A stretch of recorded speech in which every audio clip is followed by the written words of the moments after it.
कि अगर माँ बाप जिंदा है ना तो उनका ख्याल रखो। कारी साहब जैसे माँ बाप चले जाए ना तो फिर माँ बाप नहीं मिलते। मैं एक साल में ये भी जाते हैं मेरे साथ, जब मैं जहाँ जहाँ जाता हूँ ये जाते हैं, और मैं जहाँ जहाँ आखिरत में भी जाऊँगा ये जाएंगे। तो ये जाते हैं। तो मैं 2017 में गया था अपनी अम्मी के साथ। मेरी बड़ी अम्मा भी गई थी और अम्मी भी गई थी मेरी। तो मेरी अम्मी ने मुझे हज कराया, मैंने उसको नहीं कराया। ये कितनी झूठी बात है, कितनी छोटी बात है कि मैंने अपने माँ बाप को हज करा दिया। यार माँ बाप की दुआओं से हज होते हैं, माँ बाप को कोई दुआ कराता है। तो मेरी अम्मी जो है ना वो आ रहे थे मदीने से, तो मदीने से आते वक्त लोग रोते हैं हाजी लोग कि मदीना छूट रहा है। तो मेरी वालदा भी रो रही थी। मैंने कहा अम्मी मेरे लिए दुआ कर दो कि मैं हर साल मदीने आया करूं। तो मेरी माँ ने पहले मुझे देखा, कहा बेटे तुम दुआ करो। उन्हें लगता था जैसे मैं दुआ करूंगा। मैंने कहा नहीं अम्मी आप दुआ करो। तो अल्लाह मेरी माँ को बख्शे, उसकी कब्र में रहमत करे। तो उसने फिर हाथ उठा के दुआ की, या रसूल अल्लाह मेरे बेटे को हर साल बुलाया करें। तो हुजूर 3-3 बार बुलाते हैं, मैं 3-3 बार जाता हूँ। माँ अगर राजी है ना, ये अगर चली जाए, जैसे जिस घर में माँ बाप हो ना तो पुराने घर भी नए से अच्छे लगते हैं। और घर में जिस कमरे में माँ बैठी हो वो कितना खूबसूरत कमरा है। हजरत सैयदना अबू हुरैरा कहते हैं एक दिन एक बूढ़ी औरत के आने पे हुजूर इतना खुश हुए, हुजूर उठ के खड़े हुए, उसको ऊपर बिठाला और अपनी चादर बिछाई और वो ऊपर बैठ गई। तो फिर हुजूर उसकी बात सुनते रहे, वो सुनाती रही, फिर वो चली गई। मैंने पूछा या रसूल अल्लाह ये कौन थी या रसूल अल्लाह? मेरे आका कायनात के मालिक मेरे सरकार जिसके लिए आप खड़े हुए, पर मैं तुमने पहचाना नहीं, ये मेरी माँ है हलीमा, इसने मुझे दूध पिलाया था। ये दूध पिलाने वाली माँ है, सगी माँ नहीं है। अल्लाह अकबर। दीवारें छोटी होती थी कारी साहब, दीवारें छोटी होती थीं लेकिन पर्दा होता था। ताले की इजाद से पहले सिर्फ भरोसा होता था, और जब तक माथा चूम के रुखसत करने वाली जिंदा थी दरवाजे के बाहर तक मुंह में लुकमा होता था।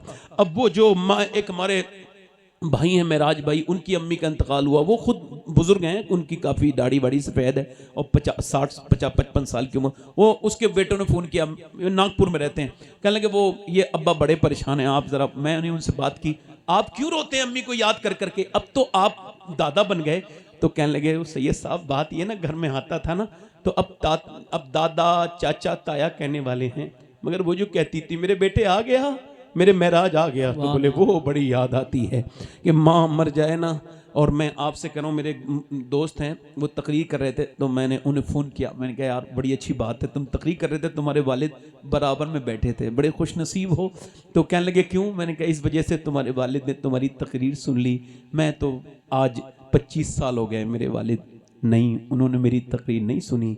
तो मैं सोचता हूँ कहाँ कहाँ गया मैंने, कोई हिंदुस्तान के हर जगह गया, हर शहर में 10 बार गया, कोई ऐसी जगह नहीं जहाँ जाता नहीं हूँ या जाता नहीं हूँ। मेरी कोई हैसियत नहीं, कभी अर्श पर कभी फर्श पर, कभी उनके दर कभी दर बदर, गमे आशिकी तेरा शुक्रिया, मैं कहाँ कहाँ से गुजर गया। मगर मैं सोचता हूँ काश मेरे वालिद भी एक तकरीर मेरी सुन लेते तो कितनी बड़ी बात होती।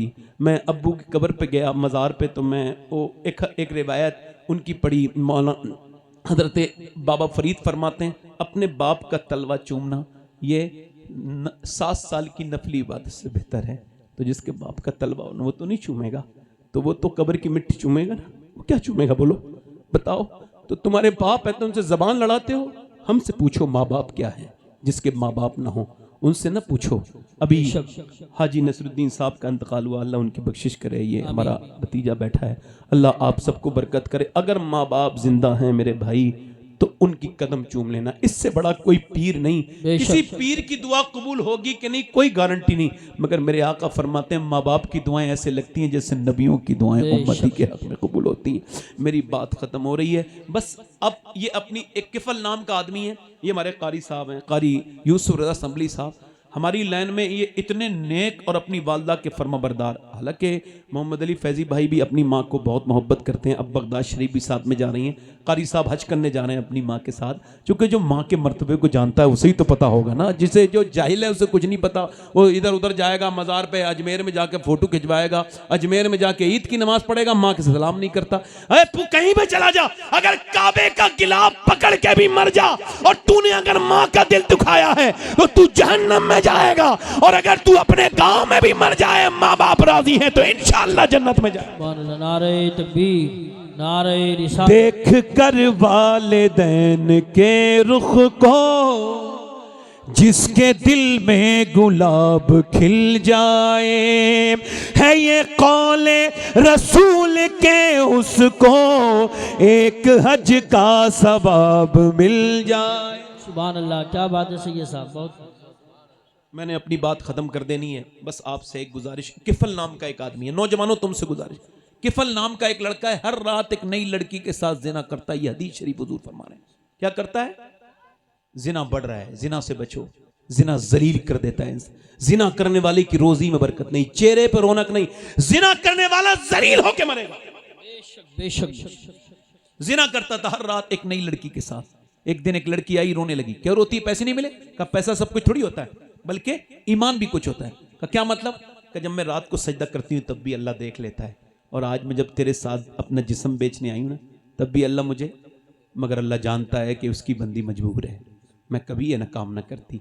उस मालिक से यही करूँ, मालिक तू तो गवाह है कि तेरी बंदी ने कभी जिना नहीं किया, तो माफ़ कर देना। मजबूर थी ना, बहुत रोई, इतनी रोई कि उसके आंसुओं से किफल का दिल बदल गया। बोला जा जा, मैं तुझे अपनी बहन बनाता हूँ, जा ये पैसे ले, तूने मेरी आंखें खोल दी, जा। हुजूर फरमाते सारे पैसे उसको दे दिए। और वो फिर क्या हुआ?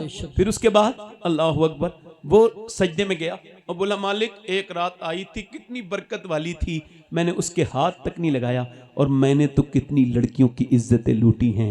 अगर मेरी तरह कोई गुनहगार नहीं, फिर ये दिल पे उसके लग गई बात, तो फिर तेरे तरह करेम भी कोई नहीं। ऐसा रोया, रूह निकल गई, मर गया। कोई सुबह को जनाजा नहीं दफन करेंगे। इसका जनाजा जानी था, ये कमजोरी का फायदा उठाता था, गरीब लड़कियों की इज्जत नहीं, इसका जनाजा पढ़ेंगे।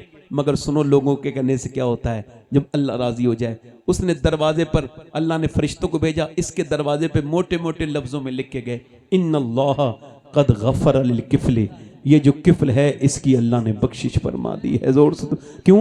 कोई बंदा तेरे दर पे जो आंसू रोल देता है, मेरे मौला दरे तौबा। मखदूम याहिया मुनीरी फरमाते हैं कि अपना दरवाजा बंद करो। तौबा का तरीका बता रहा हूं जी, मेरी बात जरा दोहराओ, वो गौस पाक की बात। मौत तुझे हाल बदलने, जिस हाल में मरना चाहता है उसी में जीना। याहिया मुनीरी कहते हैं रोज तौबा करो। खवास तौबा करते हैं गफलत से, आवाम तौबा करते हैं गुनाह से। कहते हैं दरवाजा बंद करो, और दरवाजा बंद करके फिर अपने रब के सामने सब गुनाह याद करो, पुराने नए, और फिर रो दो। कितना? इतना कि एक आंसू ढलक के गाल तक आ जाए।